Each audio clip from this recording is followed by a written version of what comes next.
दशम परीक्षा बा मैट्रिक परीक्षा पाई आसिला बहुत बड़ गुरुत्वपूर्ण खबर। आपण मानकर परिवार कौन से पिला जदि परीक्षा देवाकू जाउछंती ताहेले आपण माने भिडियोटी को निश्चय थरे प्रथम रु शेष पर्यंत देखिबाकू अनुरोध। तापरे आपण माने जानी रखिबा उचित जे केउ तारीख रे केउ विषय अछि एवं केते तारीख पर्यंत केउ तारीख रु आरंभ एवं केउ तारीख रे शेष हेबो ताहा आपण माने निश्चय थरे जानिबा उचित। एवं एथर सारा राज्य रे केतोटी परीक्षा केंद्र हेबो ताहा मध्य आपण माने जानी रखिबा उचित। केते छात्र छात्री परीक्षा देबे ताहा मध्य एही वीडियो माध्यम रे मु आपण माननकु सब किछि डिटेल्स कहिबी एवं बोर्ड परीक्षा पई कोन सब नियम गुड़िक वर्तमान सरकार आनिछंती ताहा मध्य एही वीडियो माध्यम रे मु आपण माननकु सब किछि डिटेल्स कहिबी। तापरे केते समय रु केते समय पर्यंत आपण मानकर परीक्षा देबे एवं कौन सबू नियम गुड़िक रही एही बोर्ड परीक्षा पई आपण माननकु सब किछि डिटेल्स एही वीडियो माध्यम रे मु आपण माननकु कहिबी। ता पूर्वरु आपण माननकु गोटे अनुरोध, वीडियो को गोटे लाइक करंतु एवं मो चैनल को प्रथमे आसीथिले गोटे सब्सक्राइब करी ऑल नोटिफिकेशन को ऑन करंतु फलरे एही परी हेल्पफुल नुआ नुआ वीडियो आपण माननकु ठारे प्रथमे पहुंचीबो।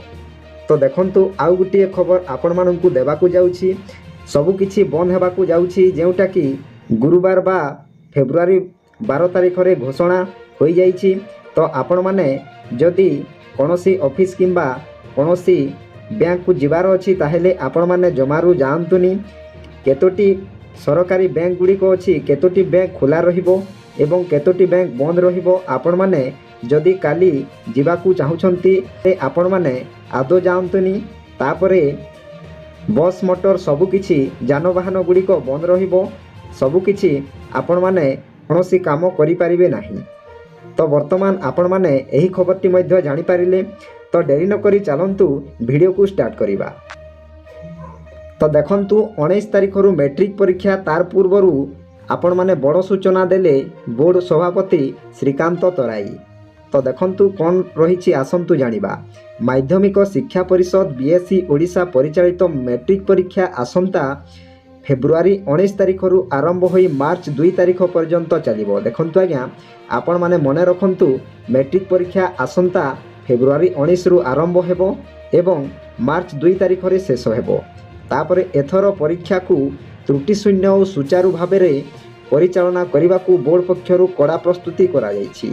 ए नै बोर्ड सभापति श्रीकांत तराई सूचना दैछंती जे एथर सारा राज्य रे 3082 परीक्षा केंद्र हेबो। देखंतु आज्ञा बोर्ड सभापति श्रीकांत तराई सूचना दैछंती जे वर्तमान सारा राज्य रे 3082 परीक्षा केंद्र हेबो।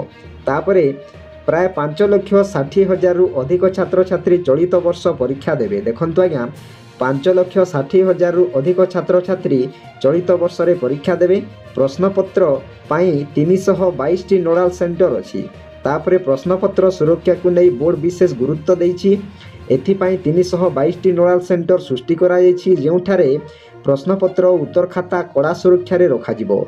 समस्त नोडाल सेंटर एवं परीक्षा केंद्र सीसीटीवी नजर रे रहिबो। देखंतु आज्ञा सरकार कोन करिसंती ना प्रश्नपत्र सुरक्षा को नहीं विशेष गुरुत्व देछि। एथिपाई 322 नोडाल सेंटर सृष्टि करा जायछि जेउठारे प्रश्नपत्र और उत्तर खाता कड़ा सुरक्षा रे रखा जिवो। समस्त नोडाल सेंटर गुड़ी को सीसीटीवी नजर रे रहिबो बोली सरकार कहिसंती। तापरे प्रश्नपत्र रे क्यूआर कोड और वाटरमार्क व्यवहार करा जायछि जहा माध्यम रे प्रश्नपत्र प्रघट हेले सहजरे चिन्हट होई पारिबो।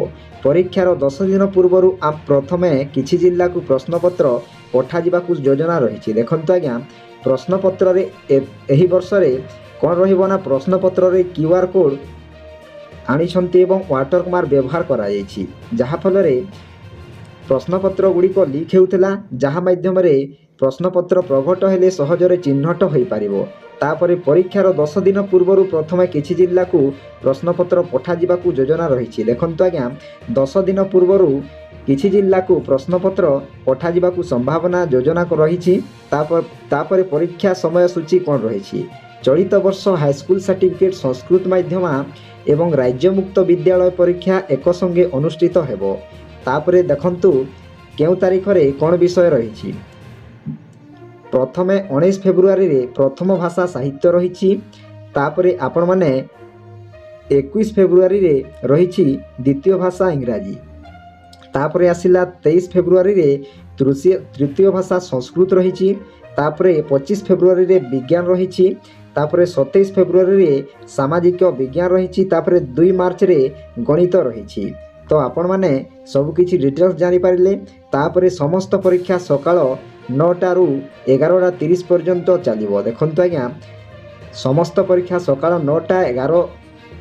9ଟାରୁ 11:30 ପର୍ଯ୍ୟନ୍ତ ଗୋଟିଏ ସିଟିଂରେ ହେବ। ତାପରେ ଗଣିତ ପରୀକ୍ଷା ପାଇଁ ପରୀକ୍ଷାର୍ଥୀଙ୍କୁ ଅତିରିକ୍ତ 15 ମିନିଟ୍ ସମୟ ମିଳିବ। ଦେଖନ୍ତୁ ଆଜ୍ଞା, ଗଣିତ ପରୀକ୍ଷା ପାଇଁ ଆପଣମାନଙ୍କୁ ଅତିରିକ୍ତ 15 ମିନିଟ୍ ସମୟ ରହିବ। ତାପରେ କମାଣ୍ଡ କଣ୍ଟ୍ରୋଲ ରୁମ୍ ଓ ଉଚ୍ଚସ୍ତରୀୟ ନିରୀକ୍ଷଣ। ପରୀକ୍ଷା ପରିଚାଳନା ପାଇଁ ବୋର୍ଡ଼ ମୁଖ୍ୟ କାର୍ଯ୍ୟାଳୟରେ କମାଣ୍ଡ କଣ୍ଟ୍ରୋଲ ରୁମ୍ ଖୋଲାଯିବ। ଏଥିସହ ପରୀକ୍ଷା ପ୍ରକ୍ରିୟାକୁ ନେଇ ମୁଖ୍ୟ ଶାସନ ସଚିବ ମଧ୍ୟ ସମୀକ୍ଷା କରିବେ। ତାପରେ ବୋର୍ଡ଼ ସଭାପତି ଶ୍ରୀକାନ୍ତ ତରାଇ କହିଛନ୍ତି ଯେ ପରୀକ୍ଷାକୁ ଶୃଙ୍ଖଳିତ ଓ ପାରଦର୍ଶୀ ଭାବେ ପରିଚାଳନା କରିବାକୁ ସମସ୍ତ ପ୍ରସ୍ତୁତି ସମ୍ପୂର୍ଣ୍ଣ ହୋଇଛି ଏବଂ ବୋର୍ଡ଼ ନିର୍ଦ୍ଦେଶିକା ଅନୁଯାୟୀ ସମସ୍ତ ପ୍ରକ୍ରିୟା ଚାଲୁ ରହିଛି। ତ ଆପଣମାନେ ଜାଣିପାରିଲେ କେତେ ସମୟରୁ କେତେ ସମୟ ରହିଛି, ତାପରେ କେଉଁ ତାରିଖରେ କ'ଣ ବିଷୟ ରହିଛି, ତାପରେ କ'ଣ ସବୁ ନିୟମ ଗୁଡ଼ିକ ରହିଛି। ଏହି ମେଟ୍ରିକ୍ ପରୀକ୍ଷାରେ ଆପଣମାନେ ସବୁକିଛି ଡିଟେଲ୍ସ ଜାଣିପାରିଲେ। ଭିଡ଼ିଓଟି ଯଦି ଭଲ ଲାଗିଥାଏ ଭିଡ଼ିଓକୁ ଗୋଟିଏ ଲାଇକ୍ କରନ୍ତୁ ଏବଂ ମୋ ଚ୍ୟାନେଲକୁ ପ୍ରଥମେ ଆସିଥିଲେ ଗୋଟିଏ ସବସ୍କ୍ରାଇବ୍ କରି ଅଲ୍ ନୋଟିଫିକେସନକୁ ଅନ୍ କରନ୍ତୁ। ଫଳରେ ଏହିପରି ହେଲ୍ପଫୁଲ୍ ନୂଆ ନୂଆ ଭିଡ଼ିଓ ଆପଣମାନଙ୍କ ଠାରେ ପ୍ରଥମେ ପହଞ୍ଚିବ। ଭିଡ଼ିଓକୁ ଏଇଠି ଏଣ୍ଡ କରୁଛି। ଜୟ ଜଗନ୍ନାଥ।